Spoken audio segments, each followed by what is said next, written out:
El 15 de septiembre de 2020, o sea, ayer, se aprobó el anteproyecto de ley de memoria democrática.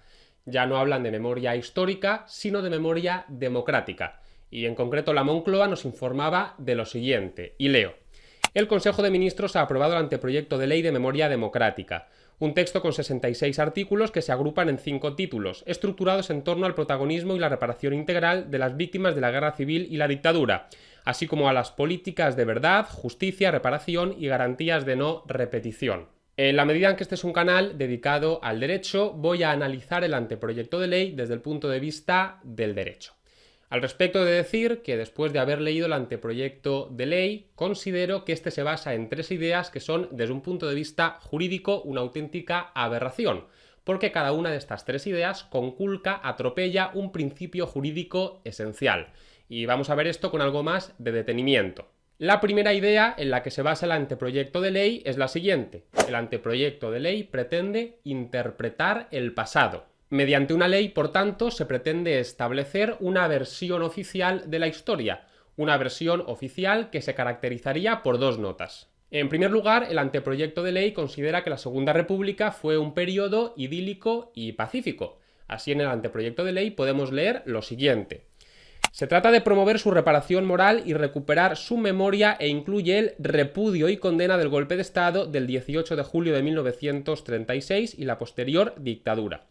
Por lo tanto, si solamente hay que repudiar lo que sucedió del 18 de julio de 1936 en adelante, es porque se piensa, a contrario sensu, que antes del 18 de julio de 1936 reinaba la paz y por lo tanto no hay nada que repudiar. Y en segundo lugar, el anteproyecto de ley, y ya centrándonos en la guerra civil, considera que en este conflicto se enfrentaron, por un lado, los buenos buenísimos y por otro lado, los malos malísimos. Así también podemos leer en el anteproyecto de ley lo siguiente. Se declara el carácter nulo de todas las condenas y sanciones dictadas durante la guerra civil y la dictadura por los órganos de represión franquista, que asimismo se declaran ilegítimos. Por lo tanto, si solamente son nulas e ilegítimas las sanciones que impuso el bando franquista, ¿acaso no son nulas e ilegítimas las sanciones que también impuso el otro bando? Hay quien no piensa que la Segunda República fue un periodo idílico y pacífico, y hay quien no piensa que la guerra civil se enfrentaron buenos malísimos contra malos malísimos, si acaso malos contra malos. Por lo tanto, el anteproyecto de ley está sosteniendo una determinada versión de la historia, además con un marcado sesgo ideológico. El anteproyecto de ley se está posicionando. Esta primera idea va en contra de un principio jurídico esencial, y es muy sencillo. El derecho no tiene que interpretar el pasado, el derecho tiene que regular el presente, porque una cosa es la historia y otra cosa es el derecho, y cada una tiene que dedicarse a lo suyo. Por ejemplo, me imagino que a todos os parecería ridículo que a partir de ahora se introdujera un nuevo delito en el Código Penal porque a Stanley Payne, un historiador, así le pareciera oportuno. Pues igual de ridículo es que a partir de ahora se establezca una versión de la historia como oficial porque a un político, o sea, a un legislador, así le parece oportuno.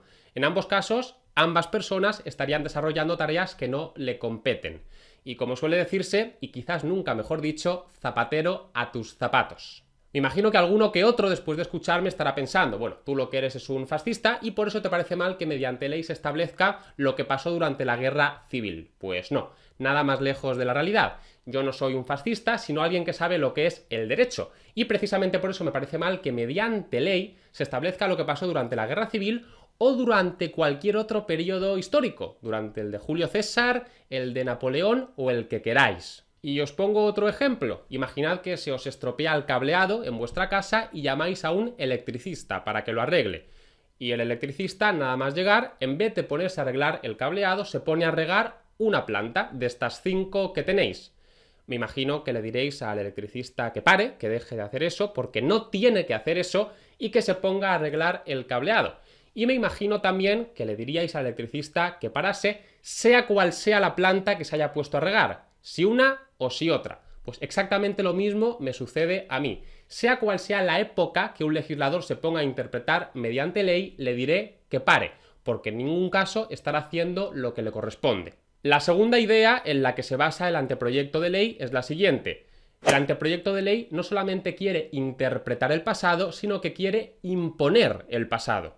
El anteproyecto de ley va más allá, mucho más allá. No le basta con interpretar el pasado, decirnos, bueno, así es como interpreto yo lo que sucedió, sino que lo que quiere es imponernos esa versión a todos, a través de dos vías. En primer lugar, por las buenas, mediante el adoctrinamiento. Así, en el anteproyecto se dice lo siguiente. Recoge también, el anteproyecto, acciones en el plano educativo, actualizando los contenidos curriculares para ESO y bachillerato y en el plano de la investigación y la divulgación con el fin de fomentar, promover y garantizar en la ciudadanía el conocimiento de la historia democrática española y la lucha por los valores y libertades democráticas. Y en segundo lugar, por las malas. Bueno, lo he intentado mediante el adoctrinamiento, pero si aún así hay alguien que me sigue llevando la contraria, pues habrá que sancionarlo. Y así, en el anteproyecto se nos sigue diciendo. Finalmente, el título cuarto incorpora un régimen sancionador regulador de las infracciones y sanciones en garantía del cumplimiento de los preceptos de la ley, en defensa de las víctimas y de la dignidad de los principios y valores constitucionales en el espacio público. Establece multas que van desde los 200 euros para las infracciones más leves hasta los 150.000 euros para las infracciones muy graves. Y esta segunda idea, lógicamente, también va en contra de otro principio jurídico esencial. A la gente no se le estaría castigando por lo que hace, sino que se le estaría castigando por lo que piensa. Esta ley se aleja del derecho penal de acto. Yo a ti te castigo por lo que tú haces, tú matas, yo te castigo, tú violas, yo te castigo, tú robas, yo te castigo, y se acerca al derecho penal de autor. Te voy a castigar por lo que piensas. ¿Dices que esta versión de la historia que yo impongo como oficial no es cierta? Pues te castigo. Y esto es un disparate propio del derecho penal nazi o del derecho penal soviético. Paradójicamente, la ley de memoria democrática, que pretende combatir una dictadura, se asemeja en sus procedimientos a los procedimientos que seguían las dictaduras más férreas y mortíferas de toda la historia de la humanidad. En este sentido, el Manifiesto por la Historia y por la Libertad, firmado en 2018 por más de 200 historiadores, precisamente a colación de este tema, decía lo siguiente: ningún parlamento democrático ni puede ni debe legislar sobre la historia, pues de hacerlo criminalizaría la historia estableciendo una checa de pensamiento único, al imponerse por la fuerza y la violencia del Estado. Y la tercera idea sobre la que se basa este anteproyecto es obviar la realidad. El derecho, porque se proyecta sobre la realidad, tiene que respetarla. Así, por ejemplo, sería absurdo obligar a la gente a ir volando al trabajo, porque es que la gente no puede volar. Por ejemplo, Antonio García Trevijano, en su libro Teoría pura de la República Constitucional, sostenía que ningún vicio de la ley puede ser más grave que el de hacerla inaplicable a la realidad. Hans Welzel, con sus estructuras lógico-objetivas, sostenía lo mismo, y cualquier persona, no ya que sepa de derecho, sino que tenga un mínimo de sentido común, también sostendrá lo mismo. Pues bien, este anteproyecto de ley obvia por completo la realidad histórica, que ni siquiera tendría que meterse en este terreno, pero es que metiéndose lo hace mal. Digamos que son básicamente dos teorías las que en relación con la historia se mantienen. En primer lugar, que la Segunda República fue un periodo idílico y pacífico, y en segundo lugar, que en la Guerra Civil se enfrentaron dos bandos, uno de buenos buenísimos y otro de malos malísimos. Y estas dos teorías, desde un punto de vista histórico, son como poco cuestionables. El problema es que hoy en día uno dice esto y se le tacha inmediatamente de fascista. Hay que llevar cuidado con la fuente que elegimos, por lo tanto. Entonces, ¿qué os parece, por ejemplo, si escogemos como fuente a Clara Campoamor y lo que ella dejó escrito en su libro La Revolución Española vista por una republicana, escrito unos meses después del inicio de la Guerra Civil? ¿Y por qué Clara Campoamor? Bueno, pues por varios motivos, en concreto por 4.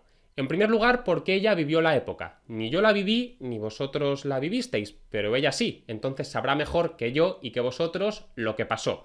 En segundo lugar, porque no es alguien sospechoso de ser machista, ni mucho menos. Fue ella la que introdujo el voto femenino en España, en contra de la oposición, por ejemplo, de Victoria Kent o de Margarita Nelken, ambas de izquierdas. En tercer lugar, porque tampoco es nadie sospechoso de ser fascista o afín a la derechona, como se suele decir. De hecho, al inicio de la Guerra Civil, un grupo de personas de derechas la intentó matar mientras ella estaba en un barco que se dirigía a Génova, y después, durante la dictadura franquista, ella no pudo volver a España. Lo intentó en 4 ocasiones, pero como se le perseguía, no pudo hacerlo. Entonces no creo que le tenga muchas simpatías ni al fascismo ni al bando franquista. Y en cuarto lugar, creo que es conveniente elegir a Clara Campoamor como fuente, y esto ya es el sumum porque el PSOE hoy en día la reverencia. Por ejemplo, Pedro Sánchez la homenajeó. También, por ejemplo, Carmen Calvo, al presentar una conferencia sobre Clara Campoamor, dijo sobre ella lo siguiente: Clara no aportó un elemento más en la historia de nuestro país, sino el más importante en nuestra historia reciente, nada más y nada menos que completar la democracia, porque el sufragio de las mujeres no era un detalle añadido ni menor, era el elemento en el que se definía un modelo político y la incorporación de nuestro país a las corrientes europeas al incluirnos como ciudadanas y participantes políticas en el sufragio activo y pasivo. Y también Podemos, por ejemplo, ha alabado a Clara Campoamor. Por lo tanto, me imagino que el PSOE y Podemos se fiarán de Clara Campoamor. Bueno, pues os hago un favor. Vamos a citar a alguien de vuestra plena confianza. Vamos a citar a Clara Campoamor. Bueno, en primer lugar, ¿opinaba Clara Campoamor que la Segunda República fue idílica y pacífica? Pues parece que no, porque sobre esta época dejó escrito lo siguiente: al haberse impuesto definitivamente los métodos anarquistas, desde la mitad de mayo hasta el inicio de la Guerra Civil, Madrid vivió una situación caótica. Los obreros comían en los hoteles, restaurantes y cafés, negándose a pagar la cuenta y amenazando a los dueños cuando aquellos manifestaban su intención de reclamar la ayuda de la policía. Las mujeres de los trabajadores hacían sus compras en los ultramarinos sin pagarlas, por la buena razón de que las acompañaba un tiarrón que exhibía un elocuente revólver. Además, incluso en pleno día y hasta en el centro de la ciudad, los pequeños comercios eran saqueados y se llevaban el género amenazando con revólver a los comerciantes que protestaban. La guinda de ese encantador caos la constituían 5 o 6 bombas de dinamita que cada día los huelguistas colocaban en edificios en construcción para hacerlos saltar por los aires. Y no para, no para, sigue, vamos a ver. Se ocuparon tierras, se propinaron palizas a los enemigos, se atacó a todos los adversarios tildándolos de fascistas. Iglesias y edificios públicos eran incendiados. En las carreteras del sur eran detenidos los coches, como en los tiempos del bandolerismo, y se exigía a los viajeros una contribución en beneficio del Socorro Rojo Internacional. Con pueriles pretextos se organizaron matanzas de personas pertenecientes a la derecha. Así, el 5 de mayo... antes del 18 de julio de 1936, algo que en principio no se tendría que repudiar, así el 5 de mayo se hizo correr el rumor de que señoras católicas y sacerdotes asesinaban niños regalándoles caramelos envenenados. Un ataque de locura colectiva se apoderó de los barrios populares y se incendiaron iglesias, se mataron sacerdotes y hasta vendedoras de caramelos en las calles. En el barrio de Cuatro Caminos fue horriblemente asesinada una joven francesa profesora de escuela. Y no os creéis que para, sigue. Una locura colectiva semejante se había apoderado de la chusma en 1830, cuando, con ocasión de una epidemia de cólera, la ralea acusó a los frailes de haber envenenado las fuentes públicas. Pero en aquel momento, al menos, había un dato cierto, que se veía caer muerta de golpe a gente, víctima de un mal cuyo origen se ignoraba, mientras que, esta vez, no se había señalado con certeza ningún caso de niño muerto. ¿Y Clara se está inventando todo esto? No, de hecho el gobierno lo admitió. Estos hechos fueron denunciados en el Parlamento, y he aquí la lista de actos violentos tal y como se imprimió en el diario de sesiones sin que el gobierno los negara, o sea, los da por ciertos. Hechos acaecidos en plena paz y bajo el ojo indiferente de la policía entre el 16 de febrero y el 7 de mayo de 1936, es decir, a los 3 meses de gobierno del Frente Popular, y dentro de fechas anteriores a el 18 de julio de 1936 y por lo tanto que no quedan dentro del cobijo de la Ley de Memoria Democrática, es decir, hechos que no tienen por qué ser repudiados. Vamos a ver cuáles son estos hechos. Saqueo de establecimientos públicos o privados, domicilios particulares o iglesias, 178. Incendios de monumentos públicos, establecimientos públicos o privados e iglesias, 178. Atentados diversos contra personas, de los cuales 74 seguidos de muerte, 712. He aquí la situación en la que se encontraba España 3 meses después del triunfo del Frente Popular. Si el gobierno se mantuvo pasivo es porque no podía tomar medidas sin dislocar el Frente Popular. En cuanto a los partidos de derecha, un exceso de prudencia les llevó a silenciar a sus propios diputados. Sin embargo, el señor Calvo Sotelo denunció esos hechos ante las Cortes en un famoso discurso. Aquel acto le costaría la vida. Esto en concreto sucedió el 13 de julio de 1936, algo por lo tanto también anterior al 18 de julio de 1936, fecha que la Ley de Memoria Democrática fija como el punto de partida a partir del cual tenemos que empezar a repudiar las cosas. O sea que esto no tiene que ser repudiado, esto es normal. Que se coja al líder de la oposición y que de noche se le metan 3 tiros y lo dejen muerto en la calle. Esto es algo normal que no tenemos por qué criticar ni reprobar. Pues qué contundente Clara, ¿no? La verdad es que sí, pero bueno, por lo menos Clara pensará, Clara Campoamor, que en la guerra civil había un bando de buenos buenísimos y otro bando de malos malísimos. Esto sí por lo menos, ¿no? Pues no, parece que tampoco. En efecto, tal y como muestran con elocuencia las exhortaciones de los periódicos gubernamentales, en la retaguardia reinaba el terror desde el principio de la lucha. Patrullas de milicianos comenzaron a practicar detenciones en domicilios o en la calle, o en cualquier lugar donde pensaran encontrar elementos enemigos. Los milicianos, al margen de toda legalidad, se erigían en jueces populares y hacían seguir aquellos arrestos de fusilamientos. Pronto se hizo corriente en la retaguardia una frase trágica. Se llevaba a alguien a dar un paseo. Pasear a todo sospechoso o todo enemigo personal se convirtió en el apasionado deporte de los milicianos de retaguardia, los demócratas. Pero bueno, por lo menos los demócratas perseguirían a los fascistas, ¿no? Bueno, vamos a ver qué opina Clara Campoamor. Al principio se persiguió a los elementos fascistas, luego la distinción se hizo borrosa, se detenía y se fusilaba a personas pertenecientes a la derecha, luego a sus simpatizantes, más tarde a los miembros del Partido Radical del señor LaRouche y luego, error trágico o venganza de clase, se incluyó a personas de la izquierda republicana como el infeliz director de un colegio para muchachos, el señor Susaeta, hijo de un exdiputado radical socialista. Cuando se comprobaban aquellos errores, se echaba la culpa de los asesinatos a los fascistas y se continuaba. Un día del mes de agosto, la chusma, y les llama chusma, se presentó gritando frente al hospital militar situado en Carabanchel, a las puertas de Madrid. Afirmando que se preparaba la evasión del general López Ochoa, se apoderó de su cuerpo, que fue despedazado, siendo paseada la cabeza en el extremo de una pica. Los buenos, buenísimos.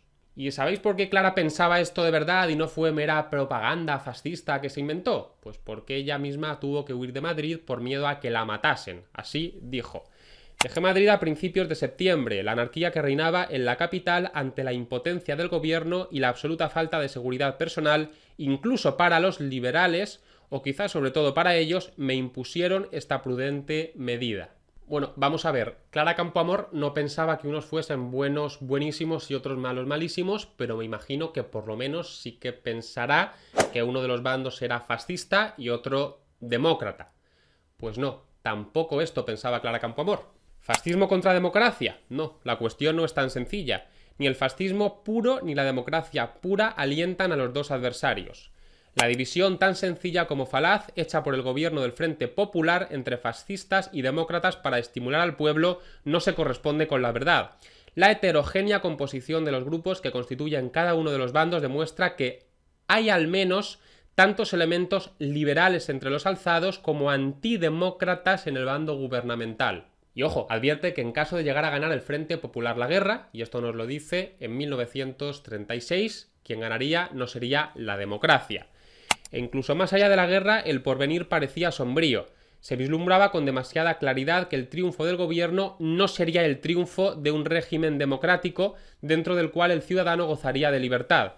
Sería una época de enfrentamientos internos, de luchas sangrientas entre los grupos obreros con distintas ideologías que se disputarían el poder y la gloria de instaurar en el país regímenes opuestos, el comunismo bolchevique o el libertarismo anarquista.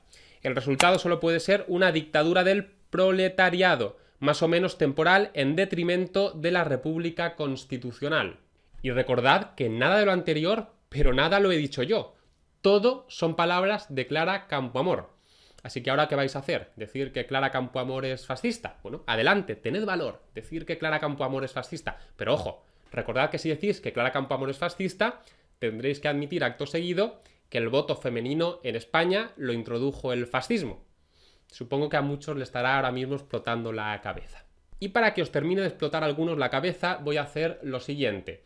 La calaña política actual me parece irresponsable, vomitiva, miserable, etcétera, hasta unos extremos insospechados. Yo soy alguien que se toma muy en serio el derecho y ver cómo se escupe y se pisotea la imagen de lo que el derecho es y de lo que el derecho representa me repugna. Pero no os voy a criticar yo, os va a criticar Clara Campoamor, que sé que os duele más. Clara Campoamor, en el mismo libro, decía lo siguiente: Los dirigentes hubiesen debido quedar por encima de la refriega y tratar de guiar al elector en lugar de halagar sus debilidades. Los partidos debieran haberse mantenido en las esferas superiores de la moral política, si es que hay alguna, y no rebajarse recurriendo al populismo y la ciega agitación, buscando el beneficio personal, que por cierto resulta tan efímero como peligroso. En vez de eso, los partidos políticos, cada vez más debilitados por divisiones originadas en ambiciones personales y en sutiles matices incomprensibles para las masas, simplificaban sus programas en el marco de grandes alianzas donde se sacrificaban los principios en aras de alcanzar el poder. Y parece mentira que esto se haya dicho hace casi 100 años, porque es que parece que se haya dicho ayer. La situación no ha variado un ápice. Pero bueno, hasta aquí el vídeo de hoy. Si os ha gustado, podéis darle me gusta. Si queréis estar al tanto de otros vídeos que pueda ir subiendo a mi canal, podéis suscribiros. La verdad es que no cuesta nada y yo os lo agradezco muchísimo. La verdad es que es algo muy importante para mí. Y si queréis gozar de ventajas exclusivas, podéis apoyarme económicamente en Patreon. Dicho esto, hasta la próxima.